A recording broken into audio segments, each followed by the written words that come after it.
La autoescopía es un término utilizado en psiquiatría y neurología para definir la alucinación reduplicativa, de ver el propio cuerpo a una cierta distancia.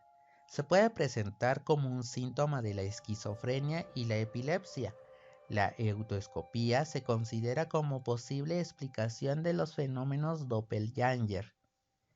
La autoescopía es una percepción alucinatoria del propio cuerpo como si se viera desde el exterior, más concretamente como si se viera desde arriba. El observador es el propio paciente que se puede contemplar desde fuera de su propio cuerpo.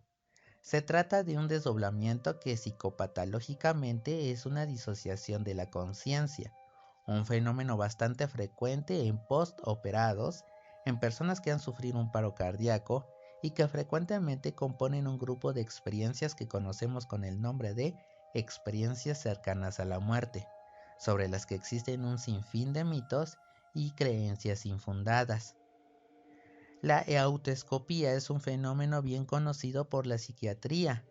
La han estudiado en profundidad, llegando a la conclusión de que existen tres condiciones para su aparición. Una de ellas es un trastorno vestibular, que se refiere a mareos, pérdida de equilibrio, visibilidad, entre otros. Otro punto es un trastorno de luminosidad de la conciencia, muy similar a la que sucede en las interfaces del dormir o el despertar, y que son mucho más frecuentes que la propia autoescopía. Y otro punto es una intensa angustia.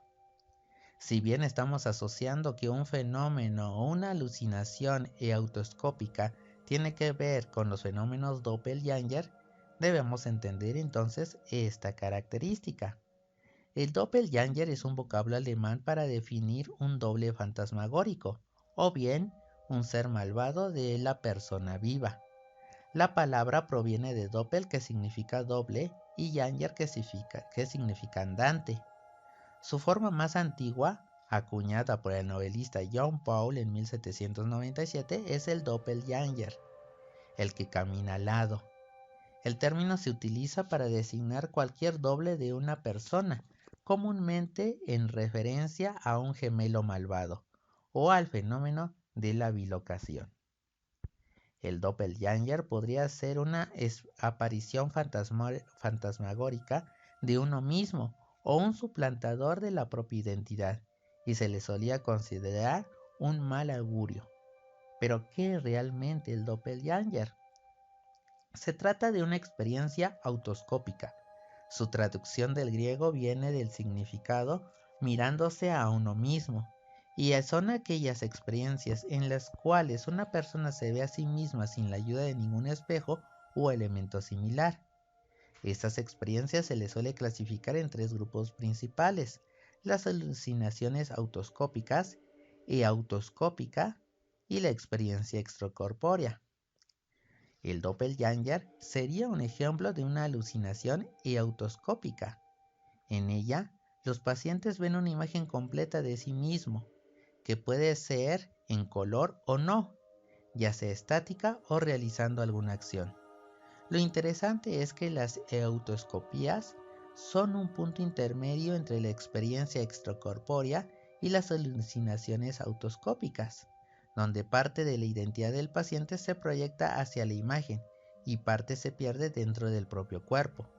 Esto contribuye a que el paciente se sienta identificado con la imagen y crea que está en una suplantación o se vea como él mismo en el futuro.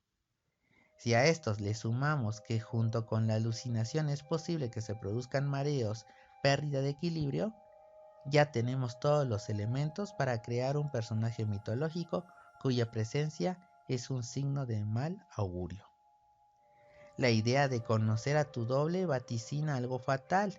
Es interesante sin lugar a duda, pero significa que tú eres tu peor enemigo.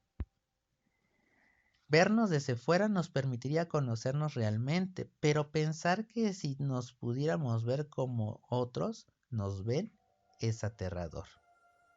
El mito del doppelganger o la eustoscopía es una alegoría psicoanalítica de la naturaleza de la identidad. En la superficie está el yo físico, pero por debajo hay una identidad más fracturada y matizada. Es entonces cuando conoces a tu doppelganger y cuestiones tu propia identidad.